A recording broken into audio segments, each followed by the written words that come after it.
আমার সংগঠনের মানুষ, আমরা যারা লড়াই আন্দোলনের মধ্যে দিয়ে চলেছি, তাদের কাছে খবর কিছু নয়, কিন্তু লড়াইটাতে আরো জোরদার হবে।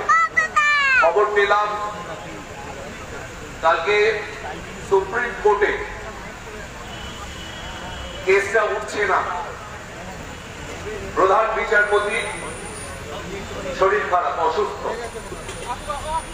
আজকে গোটা পশ্চিমবাংলা জুড়ে, ভারতের বিভিন্ন অংশে এবং পৃথিবীর বিভিন্ন জায়গায় মানুষ রাত জাগছে এটার জন্য যে আগামীকাল যখন ভোর হবে সেই সময় তার একটা নতুন কিছু, একটা ন্যায্য কিছু, মানুষের সঙ্গে যে অন্যায্য কাজ হচ্ছে, পড়ুয়াদের সঙ্গে যে অন্যায্য কাজ হচ্ছে, হবু ডাক্তারদের সঙ্গে যে অন্যায্য কাজ হয়েছে, তার একটা সুরাহা তারা চাইছে। সেটাকে কেন্দ্র করে বিভিন্ন গণসংগঠন, রাজনৈতিক সংগঠন রাস্তায় আছে।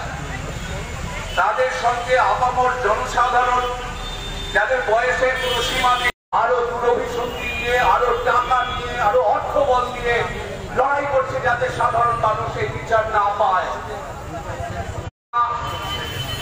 তারা আজকে রাস্তায় নেমেছেন সেটাকে উল্টে দেওয়ার জন্য, সেটাকে লোপাট করার জন্য। একেবারে প্রশাসনিক স্তর থেকে সর্বোচ্চ স্তর পর্যন্ত লড়াই হচ্ছে যাতে মানুষ বিচার না পায়। কিন্তু আপনারা জানেন যে মানুষ ইতিহাস তৈরি করে, বিচার যখন চেয়ে চেয়ে পাওয়া যায় না, মানুষই বিচার ছিনিয়ে আনতে পারে।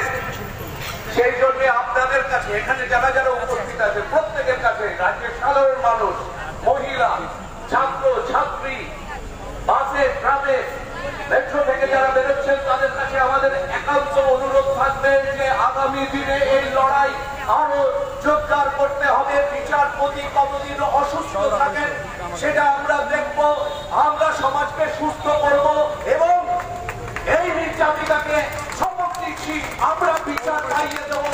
লড়াই যতদিন চলবে, জমায়েত যতদিন চলবে, আমরা রাত্রে ঘুমাবো না, রাস্তায় থাকবো।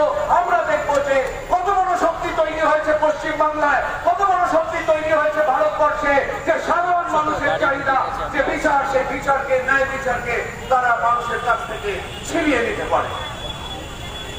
এটা এই শপথ নেওয়ার সময় আমি এখানে এসেছিলাম বক্তব্য রাখার জন্য নয়। আমার আছেন, তাদের সঙ্গে আমার জরুরি আলোচনা আছে। অনুরোধ করলেন তাই কটা কথা বললাম, কিন্তু আপনাদের কাছে দায়িত্ব নিয়ে বলছি, আপনারা পাড়ায় পাড়ায় যান, এলাকায় এলাকায় যান। একটা বড় চক্র, যে চক্র যদি যাতে বডিটা বারবার পোস্টমর্টেম না হতে পারে, যে চক্র চট করে সেটাকে নিয়ে গিয়ে পুড়িয়ে দিতে পারে, যে চক্র প্রমাণ লোপাটের জন্য সর্ব সময় কাজ করে চলেছে, সেই চক্র অত্যন্ত শক্তিশালী চক্র। তাকে ছোট করে দেখার কোনো মানে হয় না। তার জন্য সর্বস্তরের মানুষ সবাইকে একসাথে রাস্তায় থাকতে হবে, গলার আওয়াজ বাড়াতে হবে, মেয়েদের রাত্রি দখল করতে হবে। আর সেই গলার আওয়াজ এত দূর, এত জোর আনতে হবে যাতে সুপ্রিম কোর্টের দরজা জানলাগুলো যেন কেঁপে যায়। ততটা আওয়াজ আমাদের তুলতে হবে, ততটা চিৎকার যেন, ততটা জোর যেন, ততটা মনের জোর যেন আমাদের গলায় থাকে। এই অনুরোধ আমি রাখছি। ধন্যবাদ।